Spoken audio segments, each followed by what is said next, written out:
Bismillahirrahmanirrahim. Assalamualaikum warahmatullahi wabarakatuh. Dipancarluaskan langsung dari Jalan Arif Rahman Hakim nomor 13 Subang, 104,9 MKFM Subang, Inspirasi Keluarga Indonesia. Apa kabar semuanya? Alhamdulillah sehat. Dan semoga sahabat MK juga yang ada di Kota Subang tentunya selalu diberikan kesehatan dan juga selalu dilimpahi barokah oleh Allah Subhanahu wa taala. Amin ya Allah ya rabbal alamin. Berhubung hari ini kan hari Senin, itu ada kajian untuk Hazanah MK. Jadi kajian ini berhubungan dengan kesehatan. Yaitu temanya itu bersyukur atas nikmat sehat yang telah diberikan oleh Allah Subhanahu wa taala. Di sini saya sudah bersama Ustadz Ulum. Apa kabar Ustadz? Kita sehat. Alhamdulillah sehat ya. Ustadz, di mana nih sekarang? Jarang-jarang kita melakukan Zoom meeting kayak gini. Biasanya kan langsung di tempat di pondok pesantren Saif Al-Ulum ya. Ini kebetulan qadarullah kita ya. Gimana Ustaz? Ya, Senin ini spesial karena saya dari Bandung. Oh, iya. Live-nya di pesantren di Subang, di Cipu, lalu disiarkannya dari Jalan Arif Rahman Hakim ya. Luar biasa hari Senin. Gak tepat sekaligus. Ya alhamdulillah, tapi kita masih bisa menyiarkan untuk Hazanah MK ini walaupun kita jaraknya jauh-jauhan, tapi alhamdulillah sekarang ini ada aplikasi yang bisa memudahkan kita dalam berdakwah juga.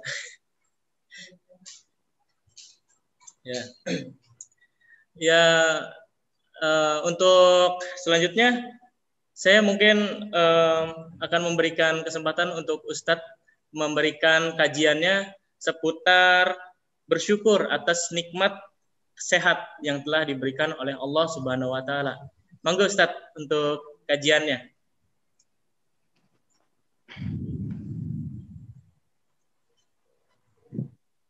Ya. Bismillahirrahmanirrahim. Assalamualaikum warahmatullahi wabarakatuh. Bismillahirrahmanirrahim. Alhamdulillahi wa kafa, salatu wassalamu ala nabiyil mustafa wa ala alihi wa sahbihi wa man ihtada. Asyhadu an la ilaha illallah wahdahu la syarikalah wa asyhadu anna Muhammadan abduhu wa rasuluh. Allahumma shalli ala sayyidina Muhammad wa ala ali sayyidina Muhammad. Allahu ta'ala fil Qur'anil Karim. A'udzu billahi minasy syaithanir rajim. Bismillahirrahmanirrahim. Wa qala Musa liqaumihi dzkuru وَإِذْ قَالَ مُوسَى لِقَوْمِهِ اذْكُرُوا نِعْمَةَ اللَّهِ عَلَيْكُمْ إِذْ أَنْجَاكُمْ مِنْ آلِ فِرْعَوْنَ يَسُومُونَكُمْ سُوءَ الْعَذَابِ وَيُذَبِّحُونَ أَبْنَاءَكُمْ وَيَسْتَحْيُونَ نِسَاءَكُمْ وَفِي ذَلِكُمْ بَلَاءٌ رَبِّكُمْ عَظِيمٌ وَإِذْ تَأَذَّنَ رَبُّكُمْ لَئِنْ شَكَرْتُمْ لَأَزِيدَنَّكُمْ وَلَئِنْ كَفَرْتُمْ إِنَّ عَذَابِي لَشَدِيدٌ. Sadaqallahul Azim. Sahabat MKFM Subang yang sedang menyimak dimanapun berada, barangkali menyimak di kendaraannya masing-masing, barangkali menyimak di tempat kerjanya masing-masing, barangkali menyimak di tempat tinggalnya masing-masing, dan yang terkhusus para santri juga jamaah di pesantren Saif Al-Ulum. Alhamdulillah hari Senin kembali berjumpa di hari MK. Insyaallah kajian hari Senin pada asar dan menjelang maghrib. Dan yang akan tetap biarkan akan tetap dibahas setiap hari Seninnya adalah tentang syukur. Hal-hal apa saja yang kita syukuri. Termasuk di hari Senin ini pula, yang akan kita bahas adalah tentang syukur. Nah, namun sebelum kepada topik yang hari ini, karena inilah pertemuan kedua, jadi saya pikir saya akan sedikit mereview, sedikit mengulang apa yang sudah disampaikan di hari Senin yang lalu, yang barangkali di hari Senin yang lalu beberapa teman-teman kita belum berkesempatan untuk join di kajian haji. Hari Senin pekan yang lalu kita sudah bahas tentang mengapa kita bersyukur dan apa saja keistimewaan atau apa saja keunggulan dari orang yang bersyukur. Saat kita mendapatkan bantuan dari orang lain atau saat kita mendapatkan hadiah dari orang lain, itu kan kita sudah lumrah ya untuk mengucapkan terima kasih kembali. Terima kasih kepada orang yang sudah memberi atau mengucapkan terima kasih kepada orang yang sudah memberi kita hadiah atau sudah memberi kita pertolongan. Nah, sebagai muslim, tentu saja satu-satunya zat yang paling berhak untuk kita ucapkan rasa, untuk kita kirimkan rasa terima kasih, tentu saja tiada lain dan tiada bukan yang paling berhak adalah Allah Subhanahu wa Ta'ala. Nah, dalam bahasa Al-Quran, pengungkapan rasa terima kasih itu disebut dengan syukur. Disebut dengan syukur. Nah, Senin pekan lalu kita bahas ada beberapa tingkatan orang yang bersyukur. Tingkatan normal, tingkatan yang standar gitu ya, tingkatan yang dasar boleh kita sebut, itu adalah ketika orang manusia bersyukur kepada Allah karena mendapatkan nikmat-nikmat atau karunia-karunia yang menyenangkan hatinya, yang membahagiakan hatinya.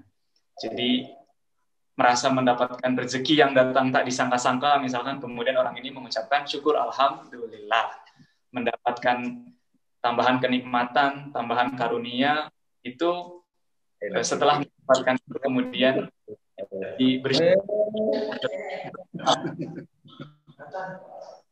Jadi itu di TV ya. Karena di Bandung kan. Ya. Untuk kawan-kawan yang menyimak lewat Zoom atau lewat live Instagram, ini bisa melihat anak saya ikut menenang. Jadi tingkatan yang pertama adalah ada manusia yang bersyukur atas nikmat yang telah diberikan oleh Allah Subhanahu wa Ta'ala.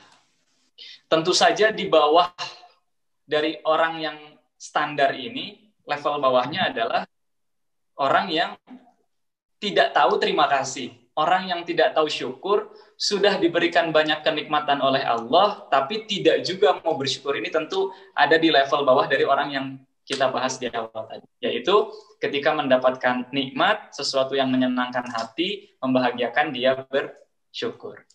Nah, tingkatan atas dari orang yang standar ini, tingkatan atasnya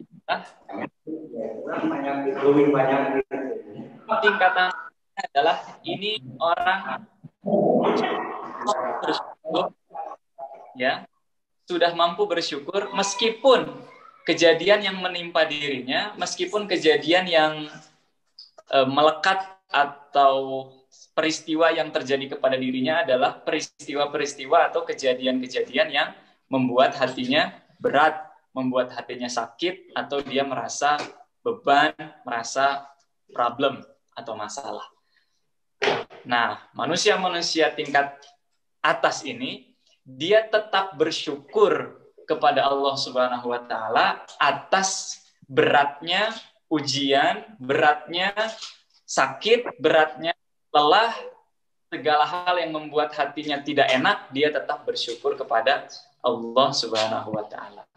Mengapa bisa kejadian yang berat menimpa kepada dirinya, itu dia tetap bersyukur? Karena manusia ini yakin bahwa tidak ada yang rugi, tidak ada yang buruk dari semua pemberian Allah, baik itu yang kita terima dengan enak atau yang kita terima dengan berat. Semua pemberian dari Allah pasti baik. Apalagi ada hadis dari Rasulullah SAW, ini sudah kita bahas di hari Senin yang lalu ya, dari Abu Hurairah radhiyallahu an, Rasulullah SAW bersabda, ma yusibul muslima min nasobin wala wasobin wala hamin wala huznin wala adan wala ghamin hatta syaukati yushakuha illa kafarallahu biha min khotoyah. Tidak ada yang menimpa muslim, baik itu berupa capek, sakit, kecewa berat, sedih, kan dapat dapat bahaya atau susah, kesusahan yang sangat susah, bahkan duri yang terinjak pun tidak ada yang menimpa muslim kecuali Allah akan hapus kesalahan-kesalahannya. Nah, karena yakin dengan sabda Rasul ini, akhirnya kejadian yang berat, kecewa, sakit hati, capek, bahkan tertusuk duri sekalipun, semuanya akhirnya disambut dengan alhamdulillahi ala kulli hal. Bersyukur karena mudah-mudahan dengan kejadian-kejadian yang berat ini Allah berkenan untuk menghapus kesalahan-kesalahan pribadi. Ini hari Senin pekan lalu ya. Hari Senin pekan lalu sudah dibahas. Yang saya sapa dulu yang di live Instagram, ini cari apa? Sudah mau habis baterainya. Oke, kembali lagi di yang ini ya, yang Zoom dan sahabat MQ FM Subang. Hari ini kita masih di surat Ibrahim. Kita masih membahas di sekitaran surat Ibrahim. Dan hari ini saya masuk dari ayat 6-nya. Kalau pekan lalu dari ayat 7-nya, wa ita'adzana rabbukum la in syakartum la azidannakum wa in kafartum inna adzabi lasyadid. Nah, saya mau mulai dari ayat yang ke-6-nya dulu. Dari ayat sebelumnya. Tentang kesehatan, ya, apa korelasi atau apa pengaruh dari orang yang bersyukur terhadap kesehatan, insya Allah nanti akan saya sebutkan di akhir-akhir kajian kita ya, insya Allah. Sekarang saya mau ke ayat 6 dulu bagi sahabat-sahabat MKFM, baik yang menyimak di pesantren ataupun yang menyimak di tempat lain, boleh untuk membuka Al-Qur'annya. Kita buka surat Ibrahim, surat yang ke-14, ayat yang ke-6. Ya, ayat yang ke-6. A'udzubillahi minasyaitonirrajim. Bismillahirrahmanirrahim. Wa idz qala Musa liqaumihi dzkuru ni'matallahi 'alaikum. Jadi ini ayat kemungkinan peristiwanya adalah ketika Bani Israil lepas dari kejaran Fir'aun, kemudian laut yang terbelah, kemudian telah menaklukkan Fir'aun dan bala tentara, kemudian Bani Israil ini selamat bersama dengan Nabi Musa alaihissalam. Ya. Saya mau cerita sedikit background-nya atau latar belakangnya. Di Bani Israil di Nabi Musa ini adalah benar-benar kaum yang diperbudak. Benar-benar kaum yang diperbudak. Setiap rumah di Mesir semuanya dipantau, semuanya diawasi. Setiap orang yang keluar dan masuk di wilayah kekuasaan Fir'aun semuanya diawasi. 24 jam, 7 hari dalam seminggu, semuanya diawasi dalam pengawasan ala militer, ya. Kalau kita bayangkan sekarang. Tidak bisa pergi, tidak bisa kabur, tidak bisa menjauh dari wilayah kekuasaan Fir'aun itu. Mengapa tidak bisa pergi? Karena satu-satunya cara untuk bisa kabur dari wilayah ketika itu adalah hanya melalui jalur sungai. Sementara oleh Firaun, dia bangun istananya itu adalah di aliran sungai yang menjadi satu-satunya kemungkinan untuk bisa kabur. Jadi betapa semua wilayah terkuasai, baik darat maupun laut, maupun air, gitu ya. Satu-satunya jalan kalau mau pergi dari perbudakan Firaun, karena sangat diperbudak, itu adalah dengan melalui jalur sungai. Sungai Nil. Namun di sungai itu juga tidak mungkin bisa kabur, karena kalau ada orang yang melewati jalur sungai Nil untuk kabur, pasti akan ketangkep, karena istana Firaun justru dibangun di sana. Dalam kondisi yang demikian, diutuslah Nabi Musa alaihissalam. Ketika bersama dengan Nabi Musa, juga melewati banyak sekali cobaan, banyak sekali himpitan, banyak sekali siksaan-siksaan dari Firaun.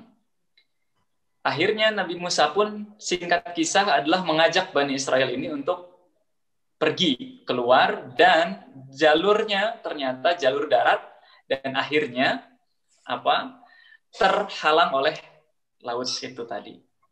Nah, dikisahkan di sini, ketika di depan adalah laut, di belakang adalah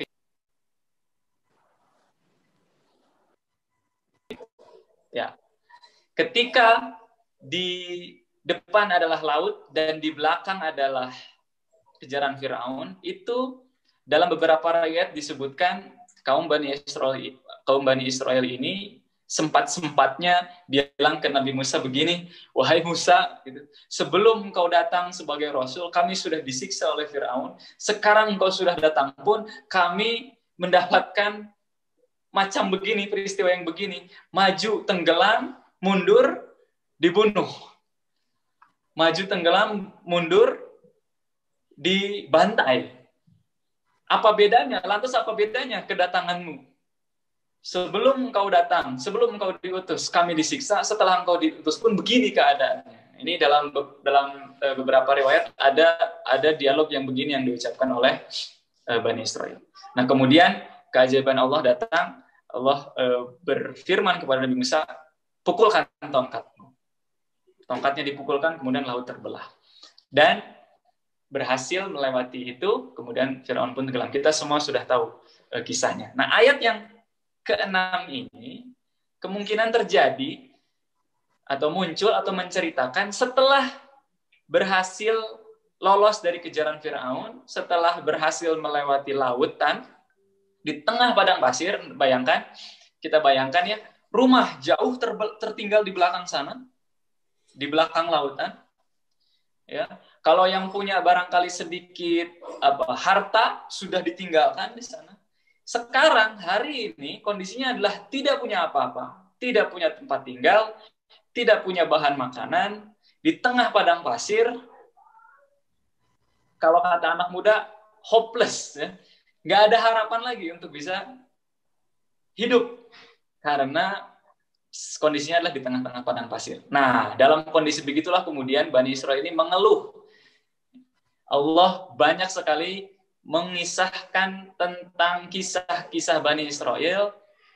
Ini harus menjadikan pelajaran kepada kita. Salah satu karakteristik atau karakter ya, salah satu watak dari kaum Bani Israel yang digambarkan dalam Al-Quran adalah mereka mudah mengeluh. Mengeluh itu menjadi semacam gaya hidup, ya. Kebiasaan, udah otomatis keluarnya. Nah, ini dulu. Sekarang kita kira-kira gimana? Ada nggak di antara kita, atau jangan-jangan kita sendiri, yang setiap hari ucapan-ucapan kita yang keluar hanyalah mengeluh,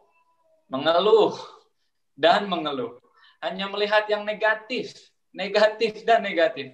Hanya melihat sisi yang buruknya saja, sisi yang beratnya saja, sisi gelapnya saja. Ada nggak di antara kita, atau jangan-jangan kita sendiri? Nah, ini menjadi bahan renungan yang pertama dari ayat yang ke-6 ini. Nah, ketika itu Bani Israel mengeluh demikian, Nabi Musa kemudian berkhutbah. Nabi Musa kemudian mengumpulkan Bani Israel dan beliau berbicara. Dugaan kita awam ya, dugaan orang awam, Nabi Musa akan berkhutbah tentang sabar. Kenapa tentang sabar? Karena Bani Israel sedang mengeluh dan kondisinya tidak punya rumah, tidak punya tempat tinggal, tidak punya mata pencaharian, kondisinya di tengah padang pasir. Kita yang hidup di daerah tropis aja, kalau pas lagi panas-panasnya kita kan berat ya, apalagi ini di tengah padang pasir. Pasti sangat-sangat apa ya? Sangat-sangat manusiawi lah untuk kemudian mengeluh. Nah, ini juga terjadi kepada kaum Bani Israel.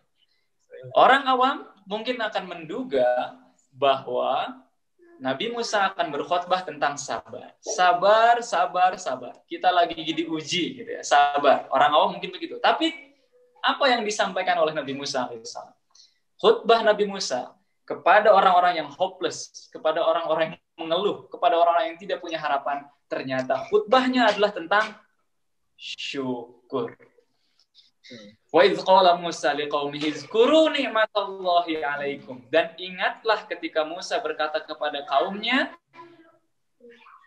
ingatlah, ingat lagi nikmat-nikmat Allah ke atasmu.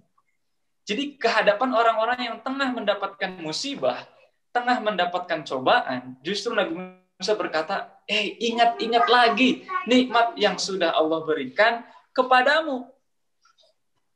Ingat lagi nikmat yang sudah Allah berikan kepadamu. Idh anjakum min ali fir'auna, yaitu ketika Allah menyelamatkan kamu dari pengikut-pengikut Fir'aun, yang mana yasumunakum su'al adab. Dulu pengikut Fir'aun itu sudah menyiksa kamu dengan siksaan yang pedih. Dulu loh ya. Jadi Nabi Musa mengajak, yuk coba ingat deh kenikmatan Allah. Dulu kamu disiksa, sekarang kamu nggak disiksa. Orang yang dulu kamu nyiksa, orang yang dulu nyiksa kamu, sekarang udah tenggelam tuh di belakang di laut sana. Mbok ya bersyukur dulu gitu. Alhamdulillah, ini kok baru aja diberikan nikmat oleh Allah, mengeluh. Ini khutbah pertama Nabi Musa kepada orang-orang yang mengeluh. Lalu apalagi Nabi Musa berkata, wa yudabbihuna abna'akum, dan mereka itu membunuh anak-anak laki-lakimu. Dalam beberapa riwayat ada kebijakan Firaun itu adalah membunuh anak laki-laki setiap 2 tahun sekali. Jadi tidak mungkin anak laki-laki dibantai semua. Kenapa? Karena Firaun butuh laki-laki untuk menjadi budak, karena harus membangun istana-istananya, membangun roda-roda perekonomiannya gitu.